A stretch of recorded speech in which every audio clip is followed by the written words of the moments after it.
Imagine this. Your teen's graduation is noon on Saturday, prom that night, and your co-parent just texted that they bought playoff road trip tickets for the same weekend.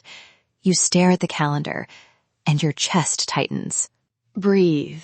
You're not alone in this. Welcome to Danni's Den. Let's chat. Before we jump in, this episode shares general information about parenting time and communication. It's not tailored legal advice. If you have an active custody order or a court case, check with a family law attorney for specifics.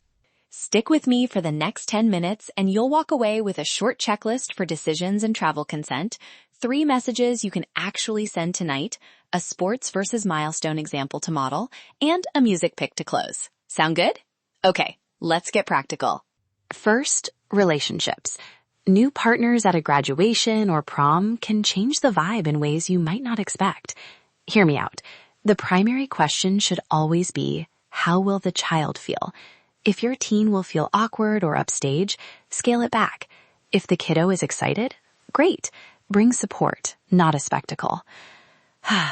A simple personal rule I use with clients: for child-centered events, keep guest lists tight and low drama. That small choice protects the milestone and reduces post-event friction between parents. It's not about controlling personal lives, it's about protecting memories. Okay, now the legal basics you should have in your pocket. 1. Read your custody order and know who makes which decisions. 2. For travel, get written consent if the other parent will be traveling with the child across state lines. Dates, flight info, hotel name, and an emergency contact. 3. Temporary swaps are fine, but write them down. Even a short email is better than nothing. Documentation is about predictability, not paperwork drama. Send a calendar invite with details and a brief note like, per our conversation, Jordan will attend graduation with Dad on June 12th. Mom will have the following weekend. Confirm? That creates a time-stamped trail and avoids I never knew moments. And quick myth bust. A social media post isn't the same as consent. Aim for explicit acknowledgement in a message. Now, the sports angle, because fandom doesn't pause for life events. Picture this. Your son's senior ceremony is Sunday morning.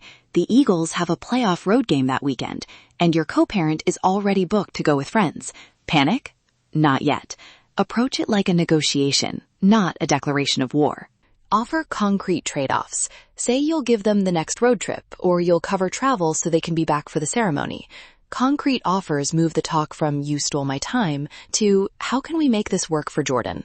If a parent refuses and the custody order guarantees time that would be missed, document the refusal, screenshots, dated texts, and consult your lawyer or the court clerk about enforcement. Most of these things resolve with a trade, but be prepared to show you tried to negotiate in good faith. Okay, 3 messages you can actually send tonight. Try this one. Hey, thinking ahead to Jordan's graduation on June 12th, I can be there if we swap my weekend June 18th, 19th for your weekend June 12th, 13th. That way, both of us get a milestone and a game. Thoughts? Simple, solution-focused, and it gives them something concrete to respond to. For travel consent, try, please confirm in writing that you consent to Jordan traveling with me to City from July 2 to 6. Flights, XXX to YYY, hotel, name, emergency contact, name/phone. Reply, I consent, or suggest edits. That gives the facts the other parent needs without sounding combative. And when emotions flare, try this de-escalator. I know this is frustrating. My priority is Jordan's experience at graduation. Can we pause and pick a time to talk calmly tomorrow? I can send 2 options, 7 p.m. or 9 p.m. A pause often stops a text war before it starts. Quick checklist for you hit send. Lead with the child first goal. Offer a concrete trade or fix. Ask for written acknowledgement and keep the tone light, no blaming. Avoid threats about court unless you mean it. Don't air private fights on social media and skip ultimatums that make a kid feel like the prize. If things go sideways, prioritize repair. Apologize to your child for the disruption.